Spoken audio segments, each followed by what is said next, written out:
Leur salutation au jour où ils le rencontreront sera « Salam, paix », et il leur a préparé une généreuse récompense. Ô prophète, nous t'avons envoyé pour être témoin, annonciateur, avertisseur, appelant les gens à Allah, par sa permission, et comme une lampe éclairante. Et fais aux croyants la bonne annonce qu'ils recevront d'Allah une grande grâce. Et n'obéis pas aux infidèles et aux hypocrites. Ne prête pas attention à leur méchanceté, et place ta confiance en Allah, et Allah suffit comme protecteur. Ô vous qui croyez, quand vous vous mariez avec des croyantes et qu'ensuite vous divorcez d'avec elles avant de les avoir touchées, vous ne pouvez leur imposer un délai d'attente. Donnez-leur jouissance d'un bien et libérez-les par un divorce sans préjudice. Ô prophète, nous t'avons rendu licite tes épouses à qui tu as donné leur mare, dot, ce que tu as possédé légalement parmi les captives ou esclaves qu'Allah t'a destinées, les filles de ton oncle paternel, les filles de tes tantes paternelles, les filles de ton oncle maternel et les filles de tes tantes maternelles, celles qui avaient émigré en ta compagnie, ainsi que toute femme croyante si elle fait don de sa personne au prophète, pourvu que le prophète consente à se marier avec elle. C'est là un privilège pour toi, à l'exclusion des autres croyants. Nous savons certes ce que nous leur avons imposé au sujet de leurs épouses et des esclaves qu'ils possèdent, afin qu'il n'y eût donc point de blâme contre toi.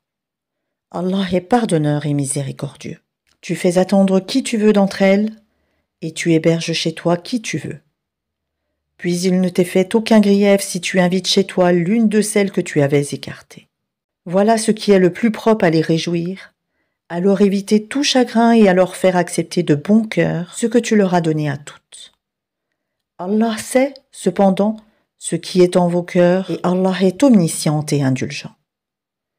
Il ne t'est plus permis désormais de prendre d'autres femmes, ni de changer d'épouse, même si leur beauté te plaît, à l'exception des esclaves que tu possèdes. Et Allah observe toutes choses. Ô vous qui croyez, n'entrez pas dans les demeures du prophète, à moins qu'invitation ne vous soit faite à un repas, sans être là à attendre sa cuisson. Mais lorsqu'on vous appelle, alors entrez. Puis quand vous aurez mangé, dispersez-vous sans chercher à vous rendre familier pour causer. Cela faisait de la peine au prophète, mais il se gênait de vous congédier alors qu'Allah ne se gêne pas de la vérité. Et si vous leur demandez, à ces femmes, quelque objet, demandez-le leur derrière un rideau. C'est plus pur pour vos cœurs et leurs cœurs. Vous ne devez pas faire de la peine au messager d'Allah, ni jamais vous marier avec ses épouses après lui. Ce serait auprès d'Allah un énorme péché. Que vous divulguiez une chose ou que vous la cachiez, Allah demeure omniscient. Nul grief sur elles au sujet de leurs pères, leurs fils, leurs frères, les fils de leurs frères, les fils de leurs sœurs, leurs femmes de suite et les esclaves qu'elles possèdent.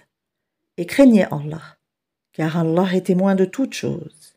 Certes, Allah et ses anges prient sur le prophète. Ô vous qui croyez, priez sur lui et adressez-lui vos salutations. Ceux qui offensent Allah et son messager, Allah les maudit ici-bas, comme dans l'au-delà, et leur prépare un châtiment avilissant. Et ceux qui offensent les croyants et les croyantes, sans qu'ils l'aient mérité, se chargent d'une calomnie et d'un péché évident. Ô prophète, dis à tes épouses, à tes filles et aux femmes des croyants de ramener sur elles leur grand voile.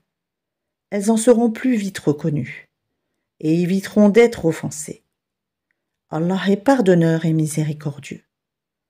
Certes, si les hypocrites, ceux qui ont la maladie au cœur, et les alarmistes semeurs de troubles à Médine ne cessent pas, nous t'inciterons contre eux, et alors ils n'y resteront que peu de temps en ton voisinage.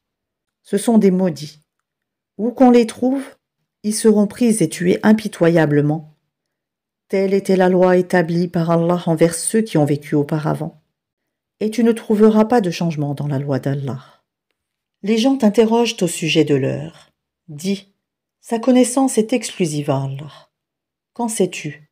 Il se peut que l'heure soit proche. Allah a maudit les infidèles et leur a préparé une fournaise, pour qu'ils y demeurent éternellement, sans trouver ni alliés ni secoureurs. Le jour où leurs visages seront tournés et retournés dans le feu, ils diront « Hélas pour nous, si seulement nous avions obéi à Allah et obéi aux messagers. » Et ils dirent « Seigneur, nous avons obéi à nos chefs et à nos grands. C'est donc eux qui nous ont égarés du sentier. Ô notre Seigneur, inflige-leur 2 fois le châtiment et maudis-les d'une grande malédiction.